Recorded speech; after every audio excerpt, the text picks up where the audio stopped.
Sobre o caderno do Leonardo, o autor vai dizer aqui que ele era corretamente chamado de o mais espetacular tributo aos poderes humanos de observação e imaginação já documentados em papel, e um dos mais completos e volumosos registros de uma mente em atividade de que temos conhecimento.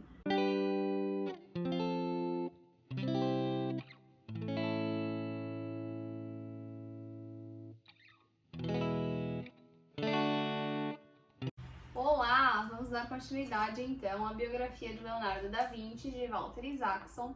Paramos no capítulo 3, que se chama Por um Triz, e o autor vai começar esse capítulo falando sobre as amizades, a sexualidade e as acusações de sodomia que Leonardo recebeu, que foram duas.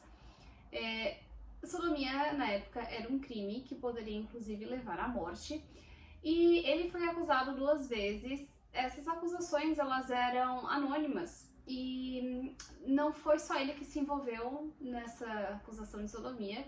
Existia também um integrante de uma família importante, que era amiga dos Medici, então isso meio que ajudou a dar uma abafada no caso e fazer com que o Leonardo se livrasse disso também. Mas não se tem certeza, mas pode ser que o Leonardo tenha sido preso por uma noite por conta disso. Essa acusação envolve um aprendiz de ourives, que era num ateliê próximo ali do Verrocchio, e isso era uma coisa bem comum de acontecer entre aprendizes e os artistas e tal, não era nada muito novo. O Leonardo, em relação à sexualidade, ele era muito bem resolvido com a sua homossexualidade, ele tinha escritos no caderno falando sobre isso de forma bem tranquila, diferente do Michelangelo, por exemplo, que era também, mas não gostava de se expor, de falar disso, nem nada. Outros artistas que o autor vai citar, que também eram homossexuais, eram o Donatello e o Botticelli. O Botticelli, inclusive, também sofreu acusações de sodomia. E ele cita o Verrocchio, mas da questão do Verrocchio ele só disse que o Verrocchio nunca foi casado, então não sei o que ele quer dizer, se com isso ele também era ou não sei. Enfim, aí nessa mesma época que o Leonardo estava sendo acusado de sodomia, ele estava fazendo estudos para uma pintura do São Sebastião, que foi um mártir do século III, e ele fez 8 desenhos de estudos que, apesar de não ter sido nem começada essa obra, os desenhos, né, para os esboços para fazê-la, ele já estava desenhando. Inclusive, ele gostava de desenhar esses temas com certa frequência, então ele tem vários desenhos de alguns santos, algumas obras específicas. Ele tinha esse estudo que ele ia fazendo de forma recorrente. E nesse caso, então, no São Sebastião, ele teve 8 desenhos feitos para essa obra.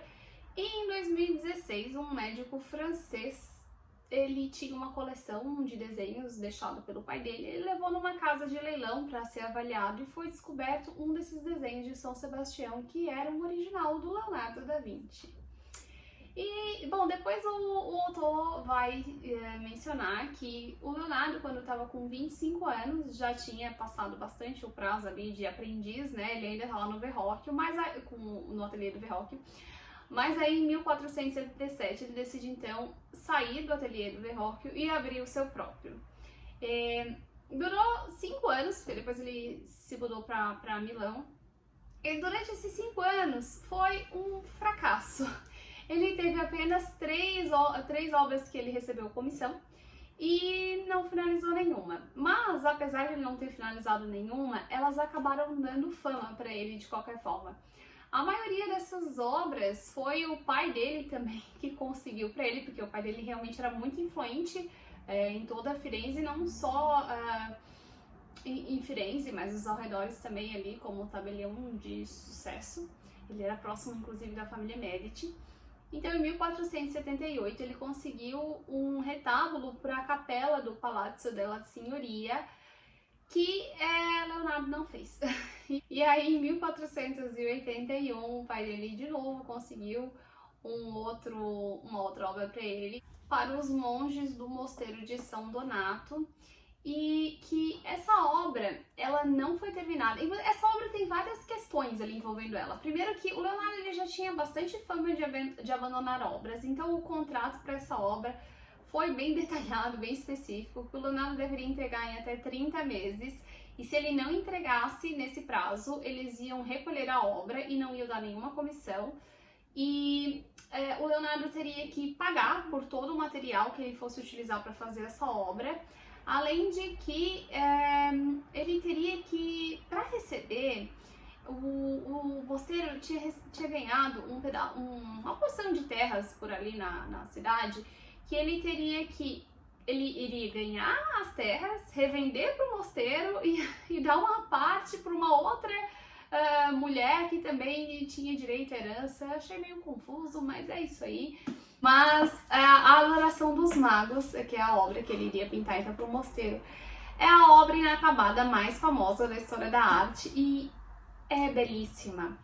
Essa obra, ele quis trazer um tema bem recorrente lá em Firenze, que é a visitação dos Reis Magos ao Menino Jesus, em janeiro, né, que é quando dia 6 de janeiro, que é a data dos Reis Magos, lá em Firenze. Então, durante todo esse mês, existia festividades e celebrações dos reis, então era um tema que eles tinham bastante recorrência em pintar. Inclusive, o Botticelli teve 7 pinturas relacionadas a esse tema e o Leonardo criticou bastante todas elas.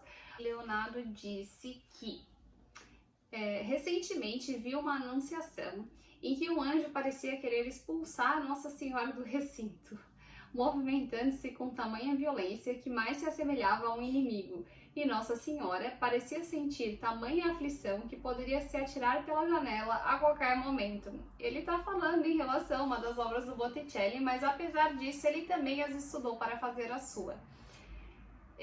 A Adoração dos Magos ela está na Galeria della Uffizi e em 2002 eles examinaram a obra com ultrassom, ultravioleta, ultravermelho, tudo que tem de tecnologia aí para analisar a obra.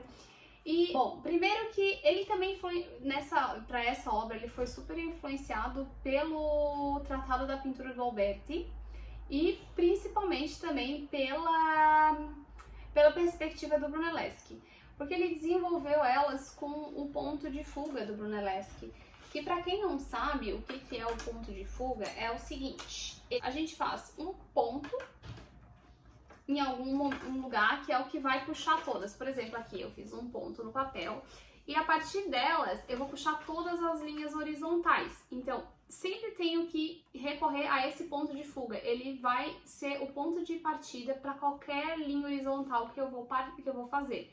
Então, todas as linhas vão juntar neste único ponto, que é o que a gente chama de ponto de fuga. Esse desenho, claramente, ele usou o ponto de fuga. E pela investigação, ele fez o seguinte: primeiro ele passou por uns desenhos de estudos e tal, ele sempre fazia bastante desenho de estudo, inclusive esse, a princípio tinha 70 personagens, daí ele foi modificando ao longo dos estudos e da obra de fato, porque aí então ele fazia vários estudos, depois ele passava para o retábulo. Como é que ele fazia? Como é que ele fez nessa questão? Ele primeiro passou uma camada com giz e com uma ponta de prata ele desenhou a primeira etapa, que começou com as partes dos elementos arquitetônicos ali, que ele fez uma ruína romana, que ele já queria falar da decadência do paganismo, porque na época puxa desse classicismo, que na época era tudo pagão, né? Então ele também quis demonstrar o declínio desse paganismo, que é uma nova linguagem do antigo, né?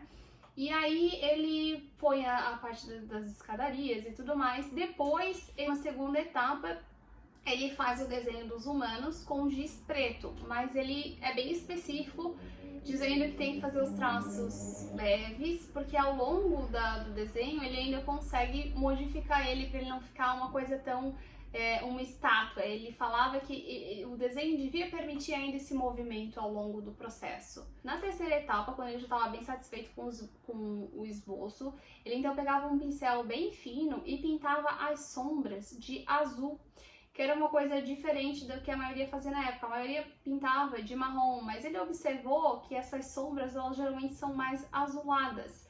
E ele então pintava com uma tinta bem aguada em azul claro a parte que seria da sombra. E aí então na quarta etapa ele passava uma camada branca por cima de tudo isso, para que isso tudo ficasse de uma forma bem sutil, quase imperceptível, para então vir com a tinta e pintar por cima.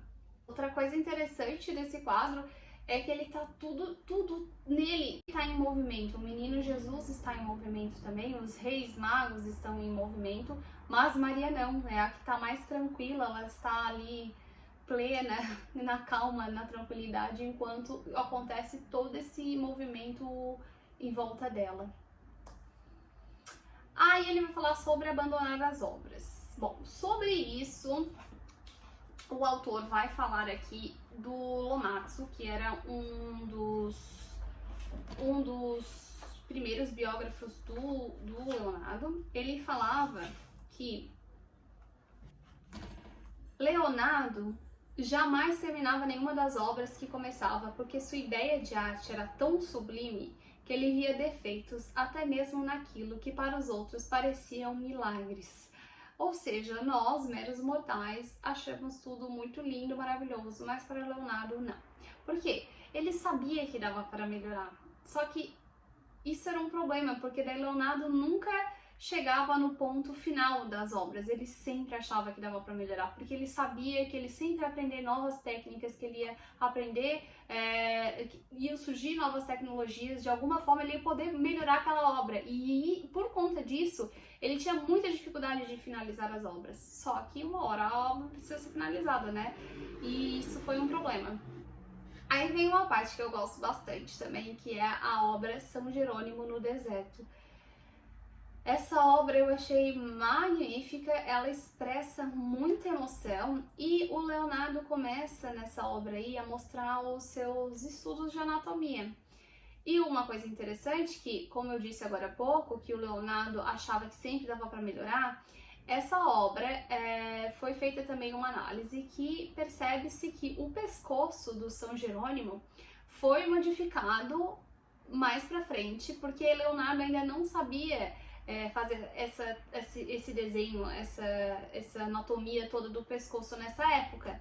É uma coisa que ele vai desenvolver mais pra frente e que então ele retornou a essa obra para melhorar o desenho como ele gostava de fazer. Mas ainda assim ele não terminou a obra, né? Uma obra muito bonita. São Jerônimo ele traduziu a Bíblia pro latim. Ali na obra tem um leão, porque ele tirou um espinho da pata do leão e ele virou seu companheiro. Ele segura uma pedra que ele vai jogar em si mesmo e ele carrega essa dor, né? A gente olha no olhar dele, a gente consegue sentir todo esse sofrimento, esse drama. Leonardo era muito bom em trazer essa parte psicológica e de emoções para as suas pinturas. E essa questão dele querer retornar às obras depois fazia com que ele não entregasse, não finalizasse as obras. Então, por exemplo, a Adoração dos Magos, quando ele foi para Milão, ele deixou com o Giovanni di Benci, que era o irmão da Ginevra, que foi o que ele fez um retrato, né, que eu comentei no vídeo passado, que ele pediu para que ele não vendesse a obra, mantesse a obra junto com ele ali, porque pode ser que um dia ele viria a modificar e pintar alguma coisa, como ele fez com São Jerônimo.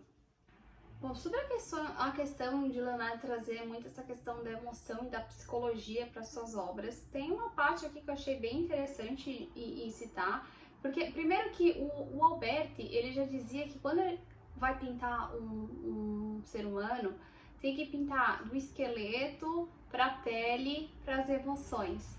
E para falar das emoções é através do corpo. O corpo tem que expressar e falar sobre as emoções. E aí tem uma frase que o Alberti fala sobre a pintura, o tratado que ele escreveu, que diz: os movimentos da alma são conhecidos através dos movimentos do corpo. E o Leonardo levava isso muito a sério. Ele escreveu no seu caderno: o bom pintor deve pintar duas coisas principais, o homem e a intenção de sua mente.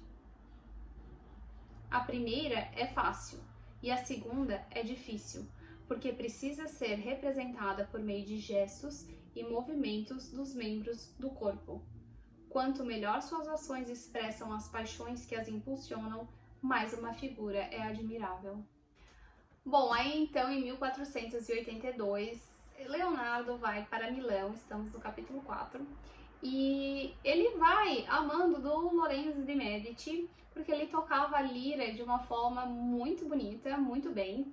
Então Leonardo manda ele, não só ele, né, vai ele e o Atalante, que era o seu aprendiz e que já morava com Leonardo também há um tempinho. E eles vão então para Milão e o Lorenzo manda o Verrocchio para Veneza e o Botticelli para Roma, porque ele utilizava dessa cultura artística de Florença para fazer a diplomacia com os outros reinos ali também. Bem espertinho, né? Milão nessa época estava com 125 mil habitantes e tinha um tamanho 3 vezes maior do que Florença. E aí, o que acontece quando Leonardo chega lá? Ele entende, né, que em Florença quem manda são os Medici, que são banqueiros, só que em Milão não, é um ducado, é o duque de Milão, que é o Ludovico Sforza, e que ele precisa manter aquele ducato ali, então ele precisa de muita questão de engenharia militar, porque qualquer momento, como ele foi tomado, ele pode ser tirado. Então ele precisa estar sempre com essa questão militar em dia, porque, né, pode ter que defender o seu ducato ali, o seu reinado. Então ele vê uma oportunidade, e é aí que ele escreve aquela carta que eu comentei no outro vídeo também, do seu currículo, que ele não fala sobre a questão da pintura no começo, ele fala, né, 1000 aptidões e no final que ele vai comentar da pintura, porque ele não queria arranjar um emprego de pintor ali em Milão, ele queria de fato fazer as suas invenções na questão da engenharia militar, e ele faz várias, só que elas não saem do papel. Ele inventa várias engenhocas para empurrar as escadas nas invasões. Ele inventa um carro, um ceifador, que para ceifar as pessoas que se aproximam ali, é uma carruagem. Aí acho que 1 ou 2 pessoas conseguem estar nela, e à medida que ela vai passando, ela vai ceifando, todo mundo tá na frente. Ele fez uma besta gigante, mas essas questões, essas engenharias aí nunca saíram do papel até 2002, que num programa de TV eles resolveram fazer uma dessas engenhocas e não funcionou. Mas tem uma que saiu do papel sim, que foi o Leonardo que inventou, que é um sistema de rodete, que produz uma faísca quando vai, por exemplo, acionar o gatilho de uma arma de fogo.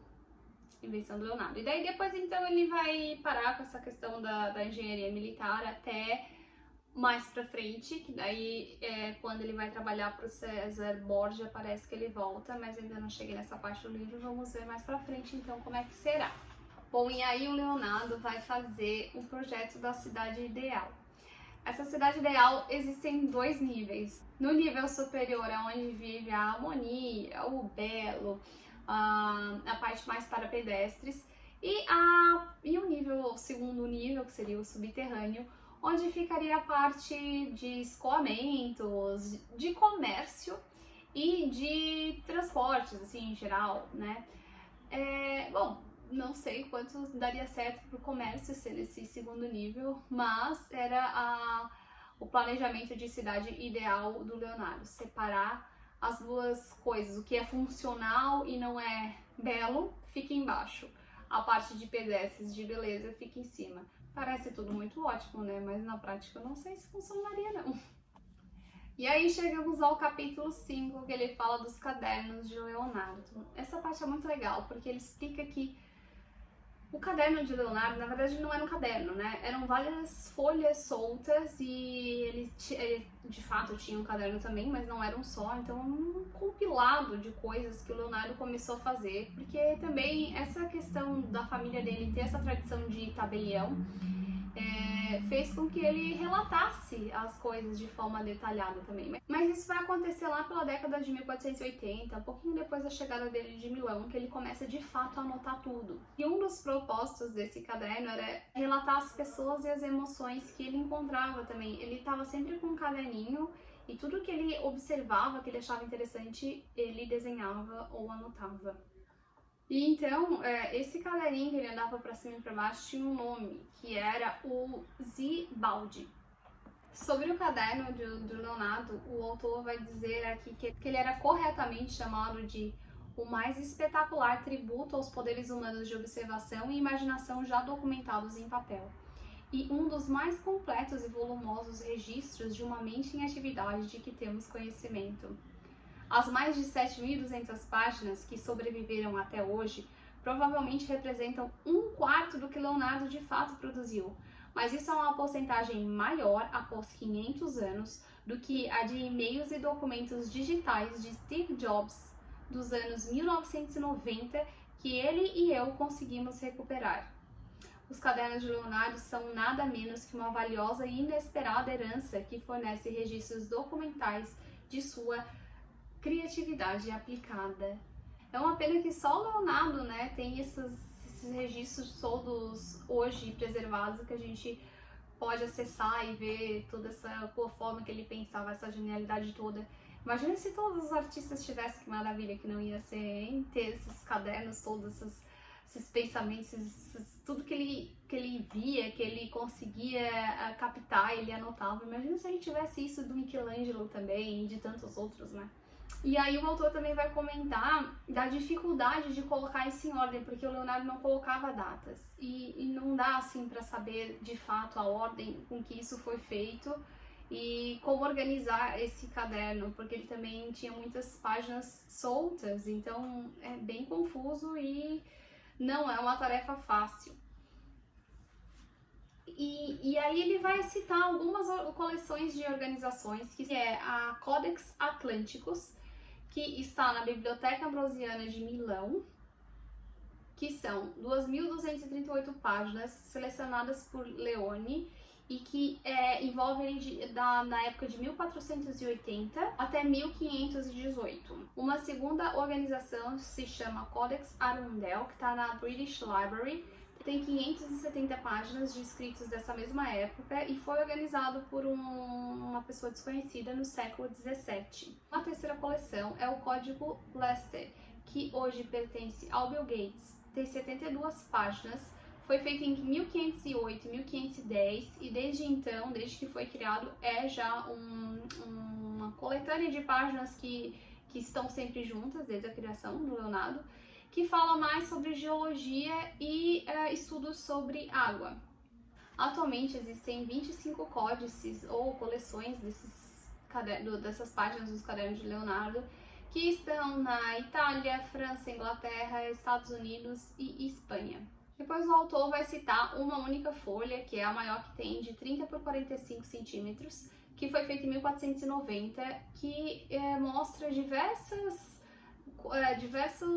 interesses de estudo do Leonardo, que tem um busto de um idoso que ele fazia com certa frequência, com esse nariz curvado para baixo, o queixo dessa maneira, e nele já vem depois uma árvore, que daí ele faz essas analogias do sistema respiratório também. E ele vai citando, assim, tem várias coisas ali nessa página, desenhos geométricos e galhos de árvore, que ele gostava muito de estudar a natureza, até um esboço de um monumento equestre para o Ludovico Sforza. Enfim, ele vai comentar, assim, mais ou menos o que tá ali naquela página, a diversidade de interesses do Leonardo em uma única página. Aí vamos para o capítulo 6, que é o animador da corte. Eu adorei esse capítulo, ele é bem eclético, porque no fim o Leonardo foi trabalhar como animador da corte, fazendo teatro, música, enfim. E nessa questão das peças e espetáculos, o Leonardo adorava e ele fazia realmente de tudo. Inclusive quando ele foi para Milão, voltando um pouquinho aqui, quando ele foi para Milão, ele já foi com quase todos os seus pertences, porque ele já sabia que ele ia querer passar um tempo a mais lá. Ele ficou 17 anos em Milão.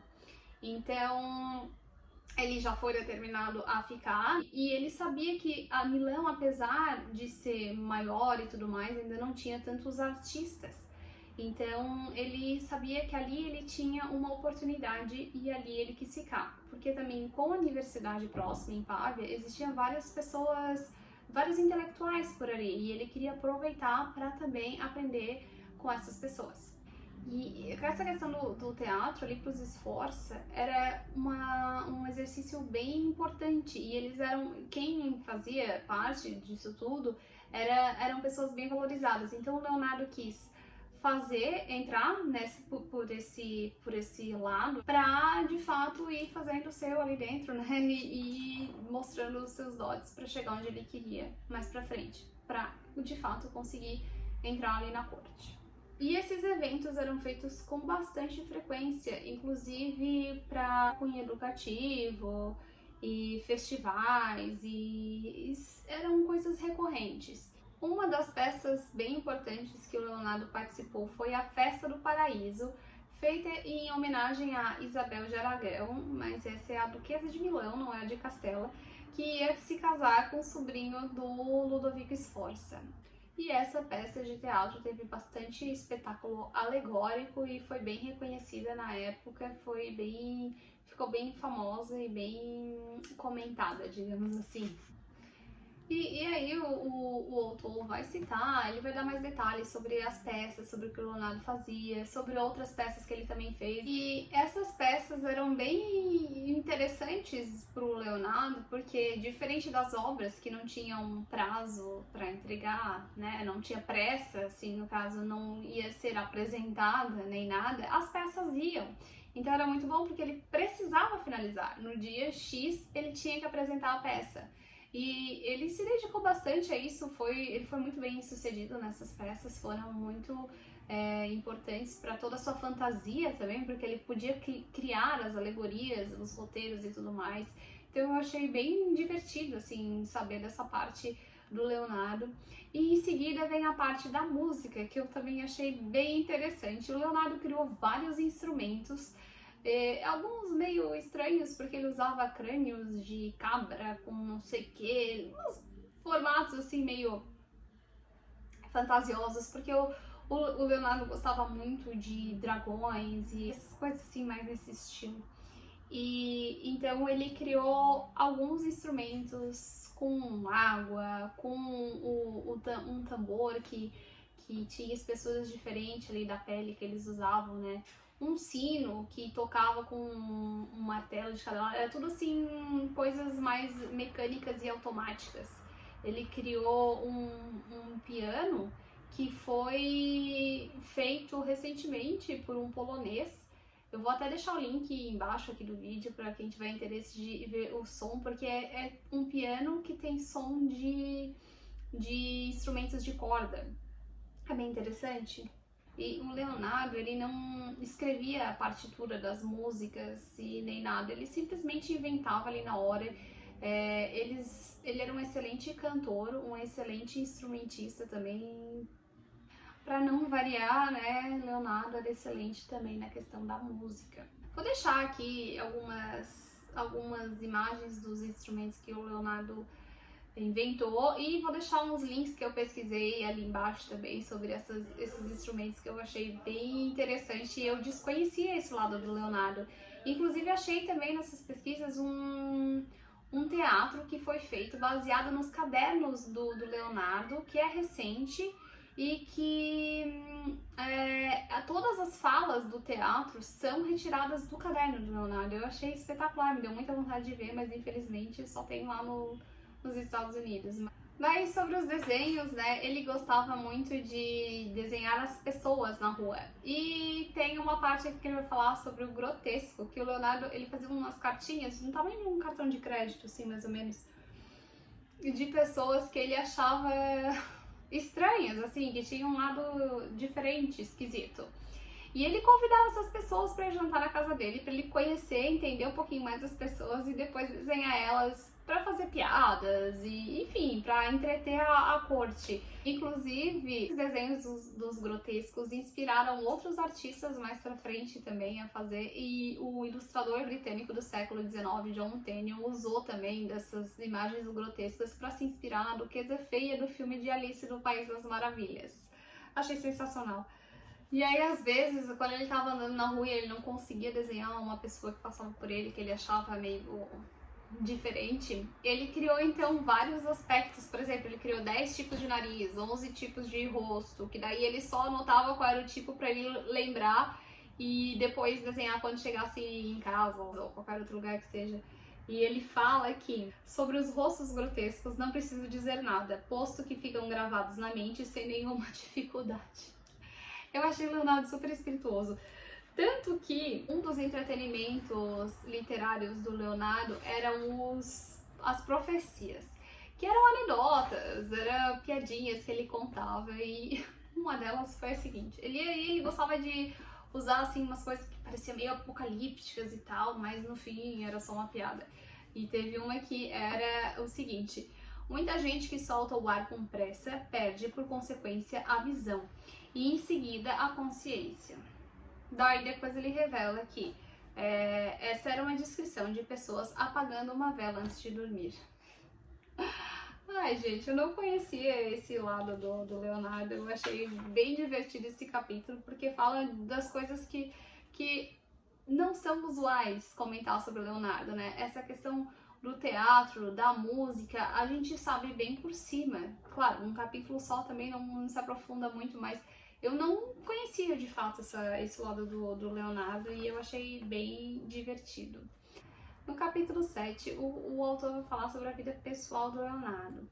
Ele era conhecido por ser uma pessoa bem espirituosa, bem amigável, bonita, e ele gostava de usar uma túnica rosa. E lá em Milão ele era conhecido pelos seus talentos, mas também pela sua aparência e pelo seu corpo musculoso. E o autor vai citar que o Leonardo tinha bastante amigos e trocava cartas, inclusive desses amigos dele era o Donato Bramante, que era um arquiteto bem famoso e importante também para a época. Ele vai citar que o Leonardo criticava nos seus cadernos os homens que buscavam possuir muitas coisas e que não se dedicavam a obter conhecimento. Para o Leonardo, claro, né, evidente, o conhecimento era extremamente importante e ter o suficiente para manter a casa já bastava. O autor vai citar aqui também o amor do Leonardo aos animais, que às vezes ele passava por alguns lugares de comércio e comprava passarinhos só para ter o prazer de soltá-los e deixá-los livres novamente. Eu achei tão fofo isso. Ele era vegetariano porque ele tinha muito amor pelos animais e ele achava que não era correto o sofrimento animal para virar sem alimento. E aí o autor vai contar sobre o Salai, que em 1490 foi morar com o Leonardo. O Leonardo já tinha 38 anos e o Salai tinha 10. Ele era filho de um camponês humilde e eu não entendi bem assim por que ele foi morar com o Leonardo, mas ele era um pestinha. E aí ele vai contar aqui várias peripécias do Gian Giacomo Caprotti, que era o nome dele de fato, né, mas que eles chamavam de Salai. E ele era muito bonito, o Leonardo achava ele muito bonito, e parece que não se comprova de fato, mas ali pelos 15 anos, quando o Salai tinha 15 anos, eles tinham relações mais próximas, mais íntimas. E ele pintou o Salai várias vezes e tem várias pinturas dele ao longo dos anos. Inclusive no ano que o Leonardo faleceu, que ele já estava lá na França, ele fez mais um desenho do Salai com que ele tinha na memória também.